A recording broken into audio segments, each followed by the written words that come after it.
न्यूजमध्ये आपलं स्वागत आहे। बातमी आहे कृषी जगतातून यशोगाथा। बागायतदार शेतकरी सुभाष चव्हाण यांची यशोगाथा ग्राउंड रिपोर्ट घेऊन आले आहेत आमचे रिपोर्टर तुषार गरुड। नमस्कार मंडळी, मागच्या व्हिडिओमध्ये मी तुम्हाला बारटोक वान त्या वांग्याच्या बद्दल सांगितलं होतं आणि त्या क्षेत्रामध्ये आपण जे प्रगतशील बागायतदार मुक्काम पोस्ट पेंजळवाडी तालुका भोर जिल्हा पुणे सुभाष चव्हाण यांच्या क्षेत्रामधील बारटोक वान जे वांग्याचं क्षेत्र होतं ते क्षेत्र आपण दाखवलं होतं। त्या वांग्याचं कशा प्रकारे त्यांनी उत्पादन प्रचंड प्रमाणामध्ये उत्पादन घेतलं होतं त्याच्याबद्दल माहिती दिली होती। दुसरं आपण जे ते तुम्हाला सांगितलं होतं या माझ्याबरोबर की आता आपण त्यांच्याच क्षेत्रामध्ये दुसऱ्या त्यांच्या क्षेत्रामध्ये त्यांनी जी लागवड केलेली आहे ही जी तुम्हाला वाटत असेल हे जे आहे हे जे दिसतंय तुम्हाला ते हे तुम्हाला वाटत असेल भोपळा आहे, पण हे भोपळा नाहीये, तर हे काकडीचं त्यांनी एक नवीन प्रकारचं नाजिया म्हणून जे वन आहे ते त्यांनी ते लागवड केलेली आहे। आणि अशा प्रकारे आता ती तुम्ही बघताय की जे पूर्ण क्षेत्र 1 एकर क्षेत्रामध्ये हे आमचे मित्र सुभाष चव्हाण बागायतदार शेतकरी मौजे पेंजळवाडी यांनी जे या ठिकाणी जी उत्पादन आता चालू केलेले आहे त्या उत्पादनाची मी तुम्हाला थोडक्यात माहिती देतो।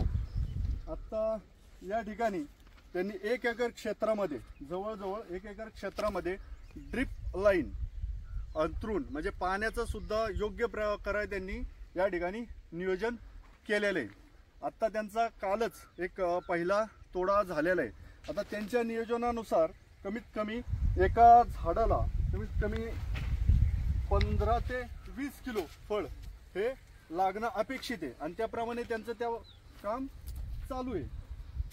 आता आपण बघताल तर ही साईज जी आहे काकडीची ही खूप सुंदर अशा पद्धतीने त्यांनी याची लागवड करून उत्पादन चालू केलेलं आहे। तर याचं कसं केलेलं आहे, याचं जे नियोजन केलेलं आहे त्यांनी 1 एकर क्षेत्रामध्ये पहिल्यांदा हा मिल्चिंग पेपर या ठिकाणी सरी ते सरी 4.5 फुटाचं त्यांनी अंतर ठेवलेलं आहे आणि मिल्चिंग पेपर या ठिकाणी त्यांनी हातरून हे टोपन करून त्यांनी ह्या लागवडीचं उत्पादन केलेलं आहे। याच्यामध्ये सांगायचं तात्पर्य हेच की मी मागच्या वेळेस तुम्हाला बोललो होतो की शेतकरी बंधूंना आणि यांना सांगायचा उद्देश हाच की मागच्या वेळेस मी बोललो होतो की कष्टाला पर्याय नाही। नवीन नवीन जोपर्यंत आपण काहीतरी करत नाही, जोपर्यंत नवीन नवीन वाण शोधत नाही तोपर्यंत आपण नवीन चांगल्या प्रकारचं उत्पादन आपण कुठल्याही क्षेत्रामध्ये काढू शकत नाही।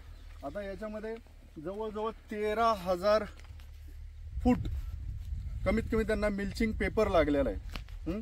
या प्रकारे त्यांनी तार ओढून सुतुळीचं नियोजन योग्य पद्धतीने करून, खर्चाचं नियोजन योग्य पद्धतीने करून, पाण्याचं नियोजन योग्य पद्धतीने करून, त्याचबरोबर जो तोडा आहे तो तोडा आता हे पीक जे आहे ते 45 दिवसांनी काय होतंय तोडायला सुरुवात होती आणि कमीत कमी हे 3.5 ते 4 महिन्याचं पीक आहे। 3.5 ते 4 महिन्याचं पीक आहे आणि हे पीक काढल्याच्या नंतर असं नाही की हे सर्व तुमचं वाया जाऊ शकतं। जर योग्य नियोजन असेल तर याच ठिकाणी परत तुम्ही काकडीचं लागवड किंवा टोपण परत करू शकता। याच्या व्यतिरिक्त हे याच्यामध्ये एवढंच आहे की तुम्ही टोमॅटोचं करू शकत नाही, टोमॅटोचं ह्याच्यामध्ये वाण येत नाही, ठीक आहे। आणि आजपर्यंत आता नवीन नवीन आम्ही तुम्हाला व्हिडिओ दाखवत राहू। ते जे आमचे मित्र आहेत बागायतदार नवीन नवीन प्रयोग करणारे कोणत्याही क्षेत्रामध्ये शेतीच्या क्षेत्रामध्ये आवर्जून सुभाष चव्हाण मौजे पेंजळवाडी तालुका भोर जिल्हा पुणे। मी नेहमी सांगत असतो की नोकरीपेक्षा व्यवसाय कधीही चांगला। नोकरी ही तुम्हाला लिमिटेडमध्ये ठेवते, व्यवसाय हा आज शेती जर करायची म्हटलं तर शेती हा व्यवसाय खरंच तसा कष्टाचा आहे पण चांगला आहे। शेवटी तो व्यवसाय आहे म्हणून नोकरीपेक्षा व्यवसाय कधीही चांगला आहे। त्याच्यामध्ये नवीन नवीन तुम्हाला प्रयोग करता येतात, पुढे जाण्याची संधी मिळते।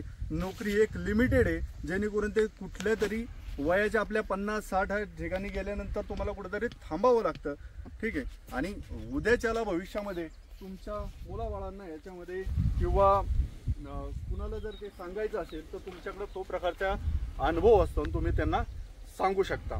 तर अशा प्रकारे मला सांगायचा उद्देश हाच होता की तुम्ही नवीन नवीन हे प्रयोग करून उत्पादन तुमचं कसं वाढवता येईल ह्याच्याकडं थोडंसं तुम्ही लक्ष द्यावं. आणि जर तुम्हाला काही माहिती लागत असेल तर तुम्ही ते खाली दिलेल्या नंबरवरती संपर्क करावा, ते तुम्हाला माहिती देतील. धन्यवाद.